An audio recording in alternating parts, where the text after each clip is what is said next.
Happy Tuesday. We are reading Grimm's fairy tales, short stories, whatever you want to call them. Brothers Grimm. So I think we are pretty much just going to jump into it. So the first story today is Hansel and Gretel, or Gretel, as we know her. Near a great forest, there lived a poor woodcutter and his wife and his 2 children. The boy's name was Hansel and the girl's name Gretel. They had very little to bite or to sup, and once, when there was a great dearth in the land, the man could not even gain the daily bread. As he lay in bed one night, thinking of this, and turning and tossing, he sighed heavily and said this to his wife: "What will become of us? We cannot even feed our children. There is nothing left for ourselves." "I will tell you what, husband," answered the wife. "We will take the children early in the morning into the forest, where it is thickest. We will make them a fire, and we will give them each a piece of bread, and then we will go to our work and leave them alone. They will never find the way home again, and we shall be quit of them." "No, wife," said the man, "I cannot do that. I cannot find it in my heart to take my children into the forest and to leave them there alone. The wild animals would soon come and devour them." "Oh, you fool," said she. "Then we will all 4 starve. You had better get the coffins ready." And she left him no peace until he consented. "But I really pity the poor children," said the man. The 2 children had not been able to sleep for hunger and had heard what their stepmother had said to their father. Gretel wept bitterly and said to Hansel, "It is all over with us." "Do be quiet, Gretel," said Hansel, "and do not fret. I will manage something." And when the parents had gone to sleep, he got up, put on his little coat, opened the back door, and slipped out. The moon was shining brightly, and the white flints lay in front of the house glistened like pieces of silver. Hansel stooped and filled the little pocket of his coat as full as it would hold. Then he went back again and said to Gretel, "Be easy, dear little sister, and go to sleep quietly. God will not forsake us," and laid himself down again in his bed. Yeah, really. When the day was breaking and before the sun had risen, the wife came and awakened the 2 children, saying, "Get up, you lazy bones, we are going into the forest to cut wood." Then she gave each of them a piece of bread and said, "That is for dinner. You must not eat it before then, for you will get no more." Gretel carried the bread under her apron, for Hansel had his pockets full of the flints. Then they set off all together on their way to the forest. When they had gone a little way, Hansel stood still and looked back towards the house, and this he did again and again, till his father said to him, "Hansel, what are you looking at? Take care not to forget your legs." "Oh, father," said Hansel, "I am looking at my little white kitten, who is sitting up on the roof to bid me good-bye." "You young fool," said the woman, "that is not your kitten, but the sunshine on the chimney-pot." Of course Hansel had not been looking at his kitten, but had been taking every now and then a flint from his pocket and dropping it on the road. When they reached the middle of the forest, the father told the children to collect wood to make a fire to keep them warm, and Hansel and Gretel gathered bushwood enough for a little mountain. And it was set on fire, and when the flame was burning quite high, the wife said, "Now lie down by the fire and rest yourselves, you children, and we will go and cut wood, and when we are ready we will come and fetch you." So Hansel and Gretel sat by the fire, and at noon they each ate their pieces of bread. They thought their father was in the wood all the time, as they seemed to hear the strokes of an axe, but it was really only a dry branch hanging to a withered tree that the wind moved to and fro. So when they had stayed there a long time, their eyelids closed with weariness, and they fell fast asleep. When at last they woke, it was night, and Gretel began to cry and said, "How shall we ever get out of this wood?" But Hansel comforted her, saying, "Wait a little while longer until the moon rises, and then we can easily find the way home." And when the full moon got up, Hansel took his little sister by the hand and followed the way where the flint stones shone like silver and showed them the road. They walked on the whole night through, and at the break of day they came to their father's house. They knocked at the door, and when the wife opened it and saw that it was Hansel and Gretel, she said, "You naughty children, why did you sleep so long in the wood? We thought you were never coming home again." But the father was glad, for it had gone to his heart to leave them both in the woods alone. Not very long after that, there was again a great scarcity in those parts, and the children heard their mother say at night in bed to their father, "Everything is finished up. We have only half a loaf, and after that the tale comes to an end. The children must be off. We will take them farther into the wood this time, so that they shall not be able to find the way back again. There is no other way to manage." The man felt sad at heart, and he thought it would be better to share one's last morsel with one's children. I agree. Just going to adjust this. But the wife would listen to nothing that he said, but scolded and reproached him. He who says A must say B too, and when a man has given in once, he has to do it a second time. But the children were not asleep, and had heard all the talk. When the parents had gone to sleep, Hansel got up out to get more flint stones, as he did before, but the wife had locked the door, and Hansel could not get out. But he comforted his little sister, and said, "Do not cry, Gretel, and go to sleep quietly. God will help us." Early the next morning, the wife came and pulled the children out of bed. She gave them each a little piece of bread, less than before, and on the way to the wood, Hansel crumbled the bread in his pocket and often stopped to throw a crumb on the ground. "Hansel, what are you stopping behind and staring for?" said the father. "I am looking at my little pigeon sitting on the roof to say goodbye to me," answered Hansel. "You fool," said the wife. "That is no pigeon, but the morning sun shining on the chimney pots." Hansel went on as before and strewed breadcrumbs all along the road. The women led the children far into the woods, where they had never been before in all their lives. And again there was a large fire made, and the mother said, "Sit still there, you children, and when you are tired you can go to sleep. We are going into the forest to cut wood, and in the evening, when we are ready to go home, we will come and fetch you." So when noon came, Grethel shared her bread with Hansel, who had strewed his along the road. Then they went to sleep, and the evening passed, and no one came for the poor children. When they awoke, it was dark night, and Hansel comforted his little sister and said, "Wait a little, Grethel, until the moon comes up, and then we shall be able to see the way home by the crumbs of bread that I have scattered along it." So when the moon rose, they got up, but they could find no crumbs of bread, for the birds of the wood and of the fields had come and picked them up. Hansel thought they might find the way all the same, but they could not. They went on all that night and the next morning till they came, They went on all that night and the next day from the morning until the evening, but they could not find the way out of the wood, and they were very hungry, for they had nothing to eat but the few berries they could pick up. And when they were so tired that they could no longer drag themselves along, they laid down under a tree and fell asleep. It was now the third morning since they had left their father's house. They were always trying to get back to it, but instead of that, they only found themselves further in the wood, and if help had not soon come, they would have starved. About noon, they saw a pretty snow-white bird sitting on a bough, and singing so sweetly that they stopped to listen. And when he had finished, the bird spread his wings and flew before them, and they followed after him until they came to a little house, and the bird perched on the roof, and when they came nearer, they saw that the house was built of bread and roofed with cakes, and the window was of transparent sugar. "We will have some of this," said Hansel, "and make a fine meal. I will eat a piece of the roof, Grethel. You can have some of the window. That will taste sweet." So Hansel reached up and broke off a bit of the roof just to see how it tasted, and Grethel stood by the window and gnawed at it. Then they heard a thin voice call from the inside. "Nibble, nibble like a mouse, who is nibbling at my house?" And the children answered, "Never mind, it is the wind." Wind? It is the wind? Because obviously that rhymes. And they went on eating, never disturbing themselves. Hansel, who found that the roof tasted very nice, took down a great piece of it, and Grethel pulled out a large round window pane and sat her down and began upon it. Then the door opened, and an aged woman came out, leaning upon a crutch. Hansel and Grethel felt very frightened and let fall what they had in their hands. The older woman, however, nodded her head and said, "Oh, my dear children, how come you here? You must come indoors and stay with me. You will be no trouble." So she took them each by the hand and led them into her little house. And there they found a good meal laid out, of milk and pancakes with sugar, apples, and nuts. After that she showed them 2 little white beds, and Hansel and Grethel laid themselves down on them and thought they were in heaven. The old woman, although her behavior was so kind, was a wicked witch, who lay in wait for children, and had built the little house on purpose to entice them. When they were once inside, she used to kill them, cook them, and eat them, and then it was a feast day with her. The witch's eyes were red, and she could not see very far, but she had a keen scent like the beasts, and knew very well when human creatures were near. When she knew that Hansel and Grethel were coming, she gave a spiteful laugh and said triumphantly, "I have them, and they shall not escape me." Early in the morning, before the children were awake, she got up to look at them, and as they lay sleeping so peacefully with rosy round cheeks, she said to herself, "What a fine feast I shall have."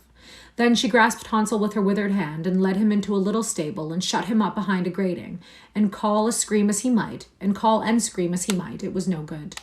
Then she went back to Grethel and shook her, crying, "Get up, lazy bones, fetch water and cook something nice for your brother. He is outside in the stable and must be fattened up, and when he is fat enough I will eat him." Grethel began to weep bitterly, but it was of no use. She had to do what the wicked witch bade her. And so the best kind of victuals was cooked for poor Hansel, while Grethel got nothing but crab shells. Each morning the old woman visited the little stable and cried, "Hansel, stretch out your finger, that I may tell if you will soon be fat enough." Hansel, however, used to hold out a little bone, and the old woman, who had weak eyes, could not see what it was, and supposing it to be Hansel's finger, wondered very much that it was not getting fatter. When 4 weeks had passed, and Hansel seemed to remain so thin, she lost patience and could wait no longer. "Now then, Grethel," cried she to the little girl, "be quick and draw water. Be Hansel fat or he be lean, tomorrow I must kill and cook him." Oh, what a grief for the poor little sister to have to fetch water, and how the tears flowed down her cheeks. "Dear God, pray help us," cried she. "If we had been devoured by wild beasts in the wood, at least we should have died together." "Spare me your lamentations," said the old woman. "They are of no avail." Early next morning, Grethel had to get up, make the fire, and fill the kettle. First we will do the baking, said the old woman. I have heated the oven already and kneaded the dough. She pushed poor Grethel towards the oven, out of which flames were already shining. Creep in, said the witch, and see if it is properly hot, so that the bread may be baked. And Grethel once in, she meant to shut the door upon her and let her be baked, and then she would have eaten her.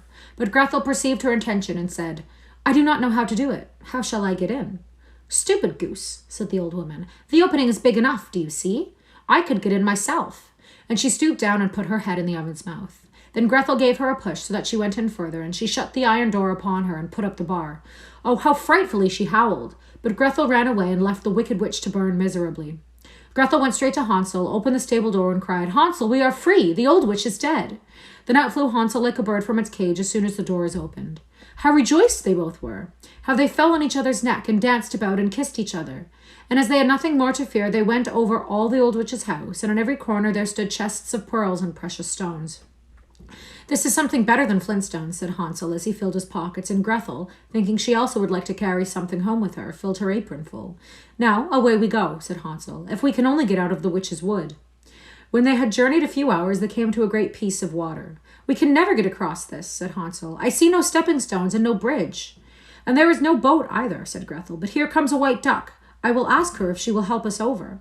So she cried, Duck, duck, here we stand, Hansel and Grethel on the land. Stepping stones and bridge we lack. Carry us over on your nice white back. And the duck came accordingly, and Hansel got upon her and told his sister to come too.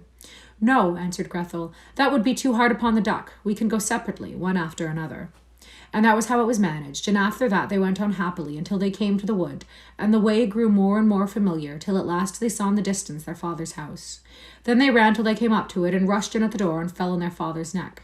The man had not had a quiet hour since he left his children in the wood, but the wife was dead. And when Grethel opened her apron, the pearls and precious stones were scattered all over the room, and Hansel took one handful after another out of his pocket. Then was all care at an end, and they lived in great joy together. Yeah. That's that. There's a little illustration here. It says, Sing everyone my story is done, and look, round the house there runs a little mouse. He that can catch her before she scampers in may make himself a very large fur cap out of her skin. I'm not sure why that's in there, but next is the white snake. This is the illustration that goes along with this one. Gorgeous. A long time ago there lived a king whose wisdom was noised abroad in all the country. Nothing remained long unknown to him, and it was as if the knowledge of hidden things was brought to him in the air. However, he had one curious custom. Every day at dinner, after the table had been cleared and everyone had gone away, a trusty servant had to bring in one other dish. But it was covered up, and the servant himself did not know what was in it, and no one else knew, for the king waited until he was quite alone before he uncovered it. This had gone on a long time, but at last there came a day when the servant could restrain his curiosity no longer. But as he was carrying the dish away, he took it into his own room. As soon as he had fastened the door securely, he lifted the cover, and there he saw a white snake lying on the dish. After seeing it, he could not resist the desire to taste it, so he cut off a small piece and put it in his mouth. As soon as it touched his tongue, he heard outside his window a strange chorus of delicate voices. He went and listened, and found that it was the sparrows talking together and telling each other all they had seen in the fields and woods. The virtue of the snake had given him the power to understand the speech of animals. Now it happened one day that the queen lost her most splendid ring, and suspicion fell upon the trusty servant who had the general superintendence, and he was accused of stealing it. The king summoned him to his presence, and after many reproaches told him that if by the next day he was not able to name the thief, he should be considered guilty and punished. It was in vain that he protested his innocence. He could get no better sentence. In his uneasiness and anxiety, he went out into the courtyard and began to consider what he could do in so great a necessity. There sat the ducks by the running water and rested themselves, and plumed themselves with their fat bills, and held a comfortable chat. The servant stayed where he was and listened to them. They told how they had waddled all about yesterday morning and found good food. And then one of them said pitifully, Something lies very heavy in my craw. It is the ring that was lying under the queen's window. I swallowed it down in too great a hurry. Then the servant seized her by the neck, took her into the kitchen, and said to the cook, Kill this one. She is quite ready for cooking. Yes, said the cook, weighing it in her hand. There will be no trouble of fattening this one. It has been ready ever so long. Then she slit up its neck, and when it was opened, the queen's ring was found in its craw. The servant could now clearly prove his innocence, and in order to make up for the injustice he had suffered, the king permitted him to ask some favor of himself, and also promised him the place of greatest honor in the royal household. But the servant refused it, and only asked for a horse and money for traveling, for he had a fancy to see the world and look about him a little. So his request was granted, and he set out on his way. And one day he came to a pool of water, by which he saw 3 fishes who had got entangled in the rushes and were panting for water. Although fishes are usually considered dumb creatures, he understood very well their lament that they were to perish so miserably. And as he had a compassionate heart, he dismounted from his horse and put the 3 fishes back again into the water. They quivered all over with joy, stretched out their heads, and called out to him, "We will remember and reward thee, because thou hast delivered us." He rode on, and after a while he heard a small voice come up from the sand underneath his horse's feet. He listened and understood how an ant-king was complaining. "If only these men would keep off with their great awkward beasts. Here comes the stupid horse treading down my people with his hard hooves." The man then turned his horse to the side path, and the ant-king called out to him, "We will remember and reward thee." The path led him through a wood, and there he saw a father raven and mother raven standing by their nests and throwing their young one out. "Off with you, young dallow birds," cried they. "We cannot stuff you any more. You are big enough to fend for yourselves."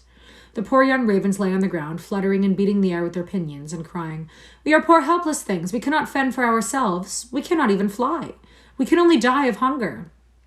Then the kind young man dismounted, killed his horse with his dagger, and left it for the young ravens for food.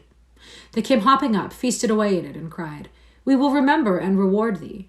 So now he had to use his own legs, and when he had gone a long way he came to a great town.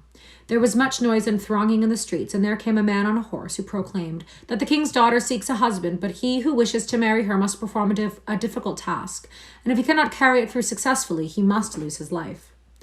Many had already tried, but had lost their lives in vain. The young man, when he saw the king's daughter, was so dazzled by her great beauty that he forgot all danger, went to the king, and offered himself as a wooer. Then he was led to the seaside, and a gold ring was thrown into the water before his eyes. Then the king told him that he must fetch the ring up again from the bottom of the sea, saying, "If you come back up without it, you shall be put under the waves again and again until you are drowned." Everyone pitied the handsome young man, but they went and left him alone by the sea. As he was standing on the shore and thinking of what he could do, there came 3 fishes swimming by, none other than those he had set free.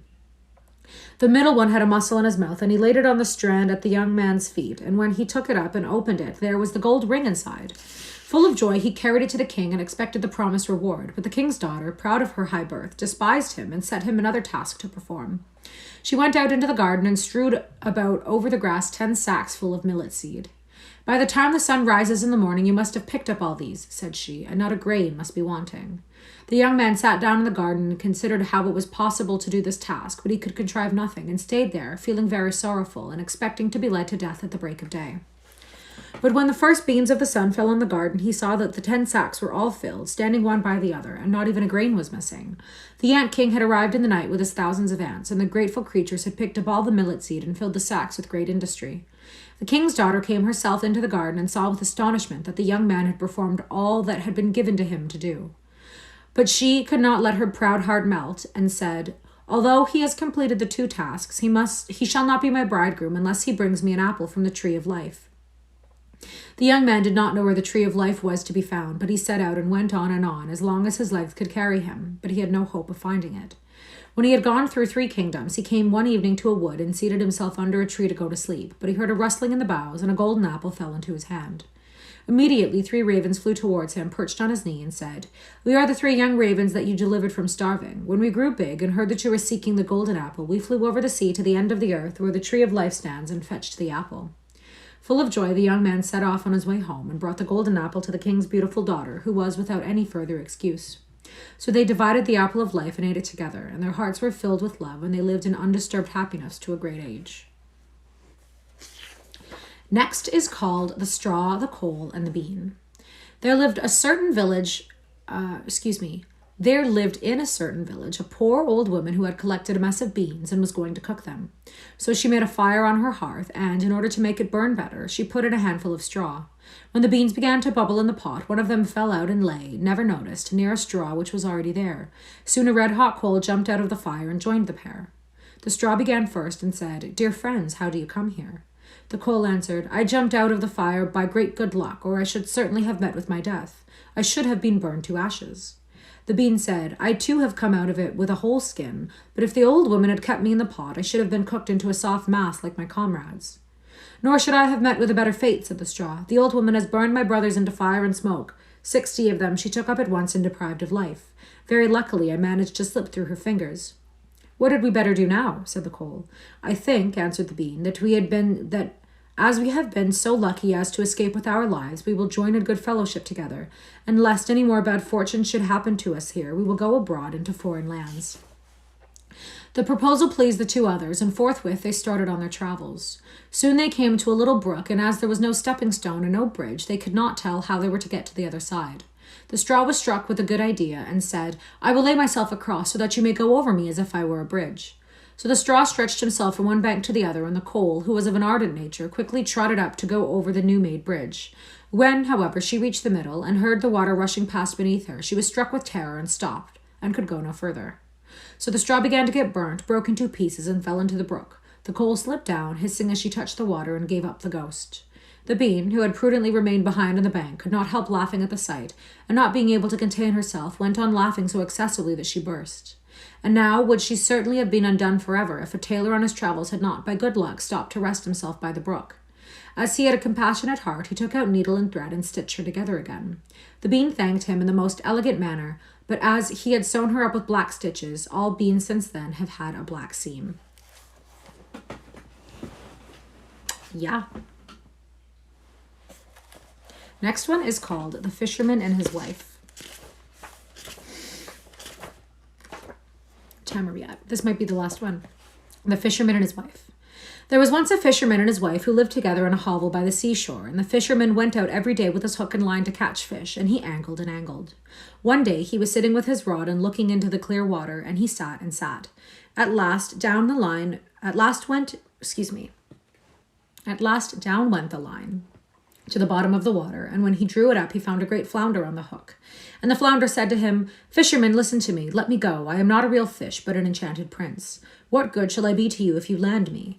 I shall not taste well, so put me back into the water again and let me swim away. Well, said the fisherman, no need of so many words about the matter. As you can speak, I had much rather let you swim away. Then he put him back into the clear water, and the flounder sank to the bottom, leaving a long streak of blood behind him. Then the fisherman got up and went home to his wife in their hovel. Well, husband, said the wife, have you caught nothing today? No, said the man. That is, I did catch a flounder, but as he said he was an enchanted prince, I let him go again. Then did you wish for nothing? Said the wife. No, said the man. What should I wish for? Oh dear, said the wife, and it is so dreadful always to live in this evil-smelling hovel. You might as well have wished for a little cottage. Go again and call him. Tell him we want a little cottage. I dare say he will give it to us. Go and be quick.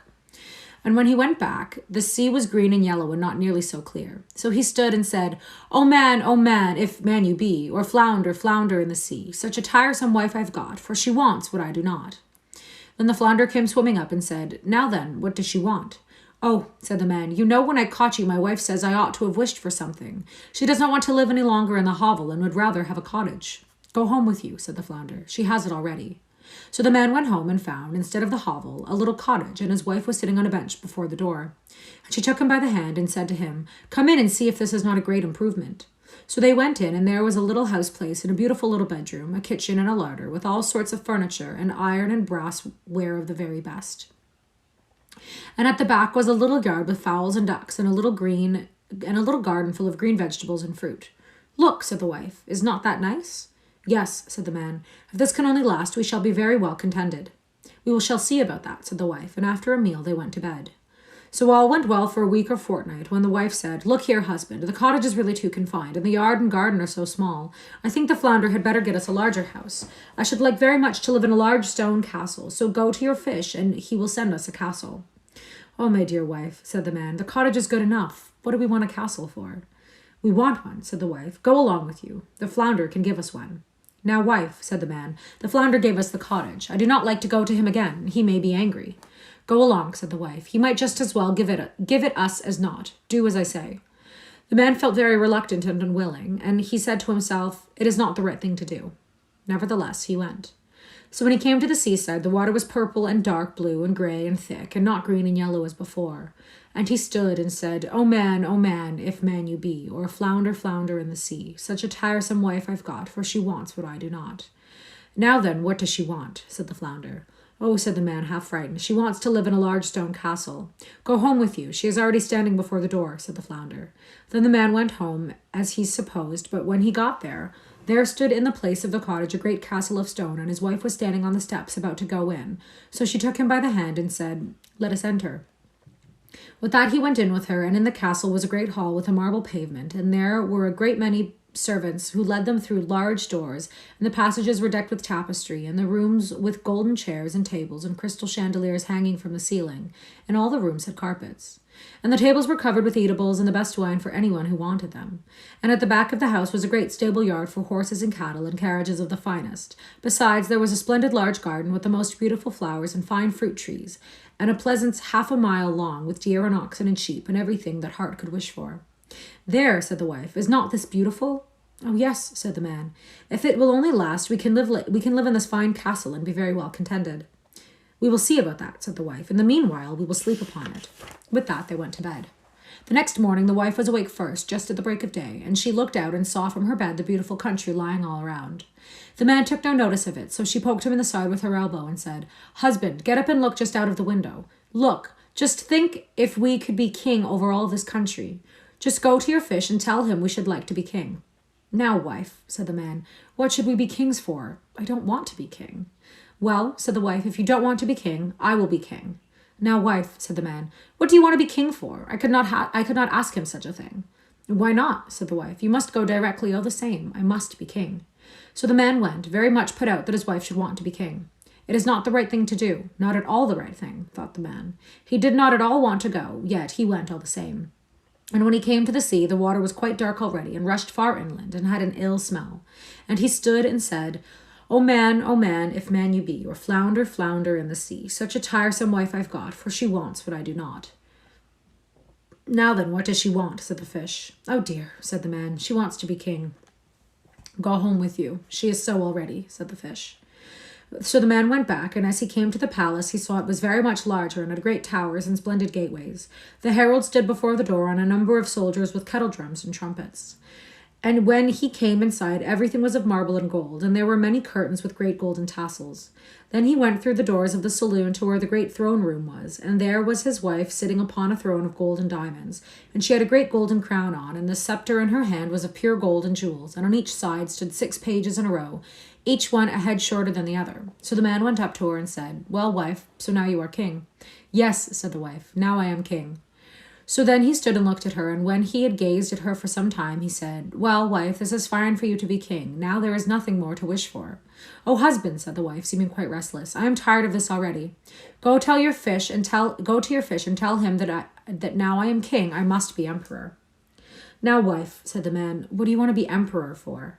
Husband, said she, go and tell the fish I want to be emperor. Sorry, my hair is itching my face right now. Go and tell the fish I want to be emperor. Oh dear, said the man, he could not do it. I cannot ask him for such a thing. There is but one emperor at a time. The fish can't possibly make anyone emperor. Indeed, he can't. Now look here, said the wife, I am king, and you are only my husband. So will you go at once? Go along. For if he was able to make me king, he is able to make me emperor, and I will and must be emperor, so go along. So he was obliged to go, and as he went, he felt very uncomfortable about it, and he thought to himself, it is not at all the right thing to do. To want to be emperor is really going too far. The flounder will soon be beginning to get tired of this. With that he came to the sea, and the water was quite black and thick, and the foam flew, and the wind blew, and the man was terrified. But he stood and said, O man, if man you be, or flounder, flounder in the sea, such a tiresome wife I've got, for she wants what I do not. What is it now? Said the fish. Oh dear, said the man, my wife wants to be emperor. Go home with you, said the fish. She is emperor already. So the man went home and found the castle adorned with polished marble and alabaster figures and golden gates. The troops were being marshaled before the door, and they were blowing trumpets and beating drums and cymbals. And when he entered, he saw barons and earls and dukes waiting about the servants, and the doors were of bright gold. And he saw his wife sitting upon a throne made of one entire piece of gold, and it was about 2 miles high, and she had a great golden crown on, which was about 3 yards high, set with brilliants and carbuncles. And in one hand she held the scepter, and in the other a globe, and on both sides of her stood pages in 2 rows, all arranged according to their size, from the most enormous giants of 2 miles high to the tiniest dwarf the size of my little finger. And before her stood earls and dukes in crowds. So the man went up to her and said, Well, wife, so now you are emperor. Yes, said she, now I am emperor. Then he went and sat down and had a good look at her, and then he said, well now, wife, there is nothing left to be, now you are emperor. What are you talking about, husband, said she. I am emperor, and next I will be pope, so go and tell the fish so. Oh dear, said the man, what is it that you don't want? You can never become pope. There is but one pope in Christendom, and the fish can't possibly do it. Husband, said she, no more words about it. I must and will be pope, so go along to the fish. Now, wife, said the man, how can I ask him such a thing? It is too bad. It is asking a little too much, and besides, he could not do it. What rubbish, said the wife. If he could make me emperor, he can make me pope. Go along and ask him. I am emperor, and you are only my husband, so go you must. So he went, feeling very frightened, and he shivered and shook, and his knees trembled, and there arose a great wind, and the clouds flew by, and it was great, and it grew very dark, and the sea rose mountains high, and the ships were tossed about, and the sky was partly blue in the middle, but at the sides very dark and red, as in a great tempest.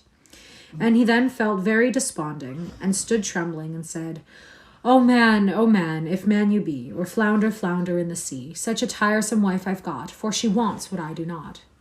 Well, what now? Said the fish. Oh dear, said the man, she wants to be pope. Go home with you. She is pope already, said the fish. So he went home, and he found himself before a great church with palaces all round. He had to make his way through a crowd of people, and when he got inside, he found the place lighted up with thousands and thousands of lights, and his wife was clothed in a golden garment, and sat upon a very high throne, and had 3 golden crowns on, all in the greatest priestly pomp, and on both sides of her there stood 2 rows of lights of all sizes, from the size of the longest tower to the smallest rushlight, and all the emperors and kings were kneeling before her and kissing her foot. Well, wife, said the man, and sat and stared at her. So you are pope. Yes, she said, now I am pope. And he went on gazing at her till he felt dazzled, as if he were sitting in the sun. And after a little time he said, well now, wife, what is there left to be now you are pope? She sat up very stiff and straight and said nothing. And he said again, well, wife, I hope you are contented at last with being pope. You can be nothing more. We will see about that, said the wife. With that they both went to bed, and she was as far as ever from being contented, and she could not go to sleep for thinking of what she should like to be next. The husband, however, slept as fast as a top after his busy day, but the wife tossed and turned from side to side the whole night through, thinking all the while what she could be next, but nothing would occur to her. And when she saw the red dawn, she slipped off the bed and sat before the window to see the sun rise, and as it came up, she said, oh, I have it. What if I should make the sun and moon to rise? Husband, she cried, and stuck her elbow in his ribs, wake up and go to your fish, and tell him I want power over the sun and moon. The man was so fast asleep that when he started up, he fell out of bed. He then shook himself together and opened his eyes and said, oh, wife, what did you say? Husband, said she, if I cannot get the power of making the sun and moon rise, Husband, said she, if I cannot get the power of making the sun and moon rise when I want them, I shall never have another quiet hour. Go to the fish and tell him so. Oh, wife, said the man, and fell on his knees to her. The fish can really not do that for you. I grant you he could make you emperor and pope. Do be contented with that, I beg of you. But she became wild with impatience and screamed out, I can wait no longer. Go at once. And so off he went as well as he could for fright. And a dreadful storm arose, so that he could hardly keep his feet, and the houses and trees were blown down, and the mountains trembled, and rocks fell in the sea. The sky was quite black, and it thundered and lightened, and the waves, crowned with foam, ran mountains high. So he cried out, without being able to hear his own words, O man, if man you be, or flounder, flounder in the sea, such a tiresome wife I've got, for she wants what I do not. Well, what now? Said the flounder. Oh dear, said the man. She wants to order about the sun and moon. Go home with you, said the flounder. You will find her in the old hovel. And there they are sitting to this very day. There is the illustration of them in the hovel. Yeah. Fuck off, lady. Okay. That's all for today. That's where we're going to stop. I will upload this onto YouTube. Thank you so much for reading with me, for spending time with me. Have a great day. Bye.